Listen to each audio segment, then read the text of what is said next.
হঠাৎ করে অপু বিশ্বাসের নেওয়া একটা সিদ্ধান্তে উত্তপ্ত সোশ্যাল মিডিয়া।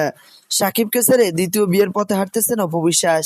বিষয়টা নিয়ে এই মুহূর্তে উত্তপ্ত গণমাধ্যম এবং এই দ্বিতীয় বিয়ের কথাটা তার বিশ্বজুড়ে ফ্লাশ হয়ে গেছে। তিনি নাকি সিঙ্গাপুরে কোনো এক প্রবাসীকে দ্বিতীয় বিয়ে করেছেন। তবে বিষয়টি নিয়ে অফিসিয়ালি কোনো ঘোষণা না আসলেও সোশ্যাল মিডিয়ায় বিভিন্ন ভিডিও, বিভিন্ন ছবি ইতিমধ্যে ছড়িয়ে ছিটে পড়েছে, যেগুলো দেখে অনেকটাই কিন্তু লোকজন বিশ্বাস করা শুরু করেছে অপু বিশ্বাস দ্বিতীয় বিয়ে করতেছে। তবে অপু বিশ্বাস বিষয়টা নিয়ে এখন পর্যন্ত কোনো মুখ খোলেননি। তিনি বিয়ে করেছেন বা করবেন কিনা বা সমস্ত মিথ্যা কিনা, এই বিষয়গুলো নিয়ে এখনো তিনি মুখ খোলেননি। সোশ্যাল মিডিয়া দৌলতে বিভিন্ন সময় বিভিন্ন গুঞ্জন রটে যায়, যেগুলো পরবর্তীতে দেখা যায় তার মধ্যে কিছু গুঞ্জন সত্যি হয়ে যায়।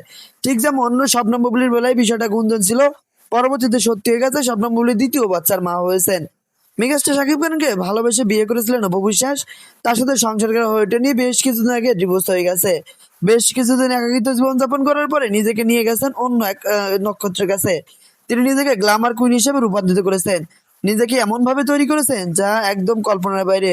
যত দিন যাচ্ছে নিজেকে তত বেশি ভিন্নভাবে তৈরি করার চেষ্টা করতেছে। আর এই ভিন্নভাবে তৈরি করার পিছনে বেশ পরিশ্রম করেছেন অপু বিশ্বাস। আর এই ভিন্ন লুক, ভিন্ন ভিন্ন পরিবেশ, ভিন্ন ভিন্ন ড্রেস আপ দেখে অনেকে হয়তো ইতিমধ্যে সন্দেহ করা শুরু করে দিয়েছে অপু বিশ্বাস বুঝি দ্বিতীয় বিয়ে করে ফেললো। তো অপু বিশ্বাসের একটা সন্তান রয়েছে, তিনি যে কোনো সিদ্ধান্ত নিলে আগে ভেবে চিন্তে সিদ্ধান্ত নিতে হবে। কারণ ছেলের ভবিষ্যৎ রয়েছে, নিজের ভবিষ্যৎ রয়েছে। হুটহাট করে কোনো কাজ করলে ছেলের ভবিষ্যৎ নষ্ট হয়ে যাবে। অপু বিশ্বাসের দ্বিতীয় বিয়ের সিদ্ধান্তটাকে আপনার কাছে কেমন মনে হচ্ছে? তিনি আদৌ দ্বিতীয় বিয়ে করবেন নাকি সোশ্যাল মিডিয়ার গুঞ্জন? জানাতে ভুলবেন না কিন্তু।